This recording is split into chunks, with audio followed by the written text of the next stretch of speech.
18h30 sur Al-Oula, ravi de vous retrouver pour cette nouvelle édition à la une ce soir. Séisme d'Al Haouz, un an après la terrible tragédie, l'aide à la reconstruction ne faiblit pas au niveau des zones sinistrées. Parmi les bâtisses dévastées par le violent séisme, un lycée à Taroudan a été totalement rebâti. La structure éducative est fin prête pour la rentrée scolaire.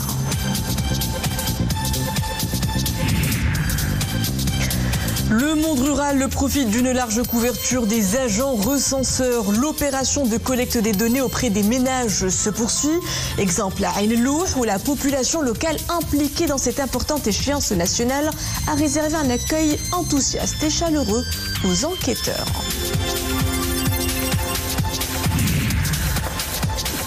Éliminatoire Cannes 2025, les Lions de l'Atlas affrontent vendredi les Panthères gabonais avec deux nouveaux éléments.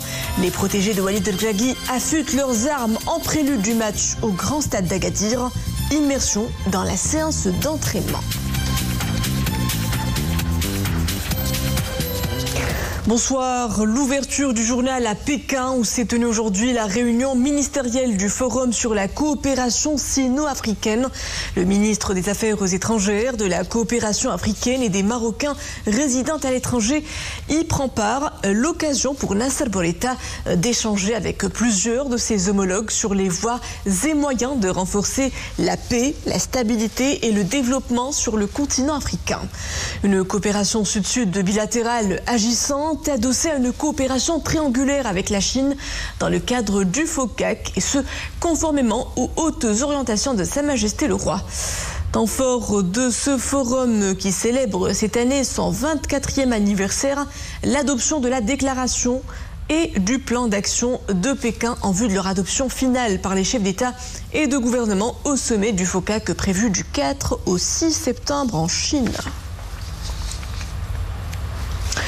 Affectées depuis une année par le séisme dévastateur d'Al Haouz, les zones sinistrées sont en cours de reconstruction. Après les travaux de rénovation des logements endommagés, place à la réhabilitation des établissements scolaires. À Taroudan, un lycée démoli vient d'être entièrement rénové, de quoi offrir aux élèves de la région un environnement d'apprentissage sécurisé.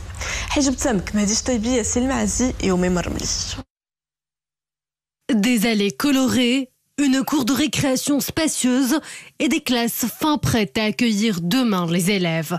Voilà à quoi ressemble désormais le lycée Idekoumesh, un an après le terrible séisme qui a secoué toute la province de Taroudan. Notre structure a été dévastée par le séisme qui a frappé toute notre région. Mais aujourd'hui, elle a été réhabilitée et beaucoup de choses ont changé pour le mieux.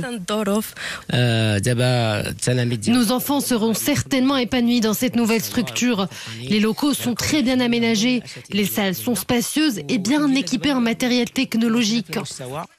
C'est donc un nouvel espace attractif avec lequel les élèves renouent.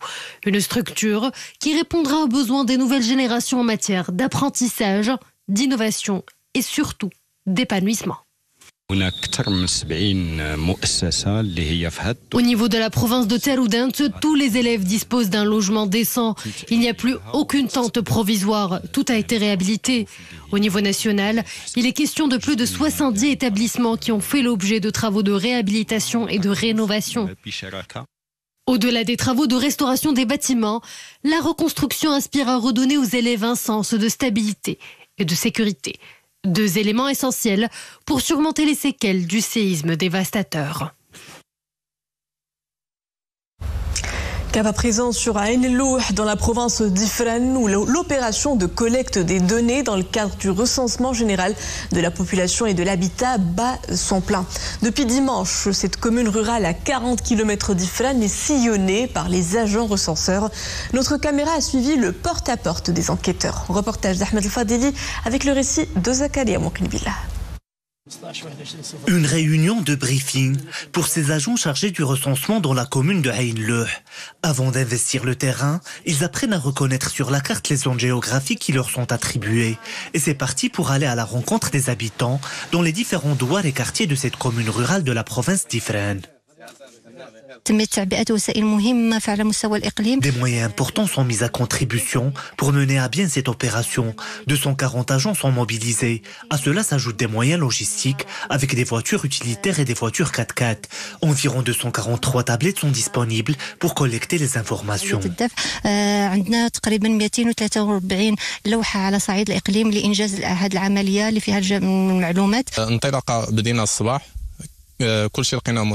L'opération s'annonce bien. Nous avons commencé le matin. Tous les moyens sont mis à contribution. Les autorités locales sont à l'œuvre. Les habitants sont coopératifs. Les familles ont bien interagi avec nous.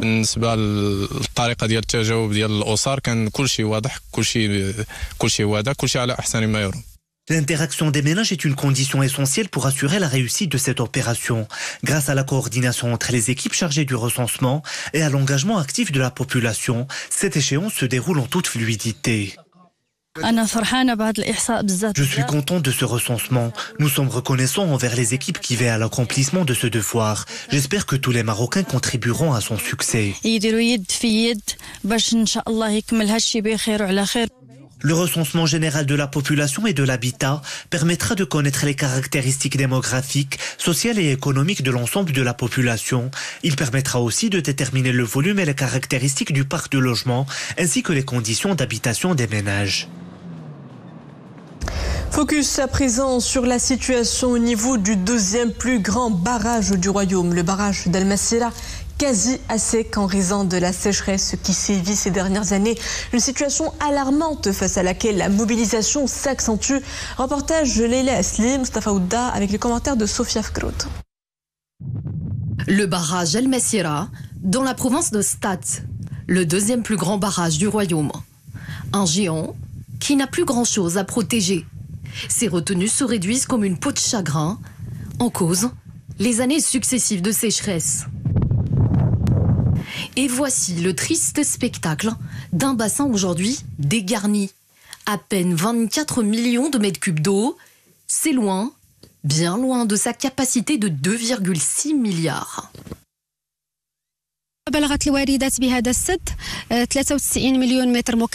Ce barrage a reçu 93 millions de mètres cubes, soit un déficit de 87% par rapport à la même période d'une année qui a connu une pluviométrie normale. Il y a aussi un déficit de 43% par rapport à l'année dernière. Par conséquent, les retenues de ce barrage sont aujourd'hui de 24,1 millions de mètres cubes, soit 0,9% du taux de remplissage. Ce taux était de 2,3% à la même période l'année dernière, l'équivalent de 62 millions de mètres cubes.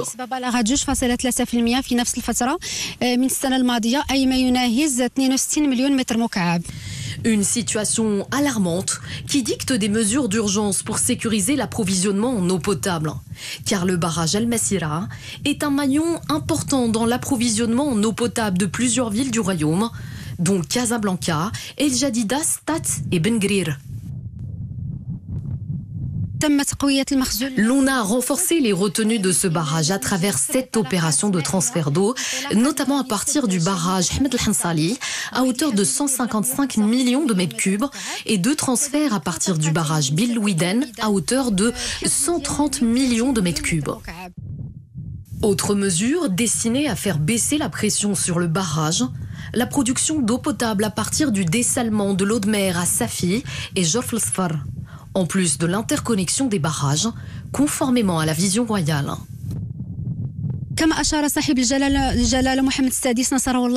Dans son discours adressé à la nation à l'occasion du 25e anniversaire de la fête du trône, Sa Majesté le Roi a mis l'accent sur la nécessité d'accélérer la réalisation des grands projets relatifs à l'interconnexion entre les bassins hydrauliques, à partir du bassin Loukous vers celui de Oumarbe, en passant par Sbou et Bourgreg.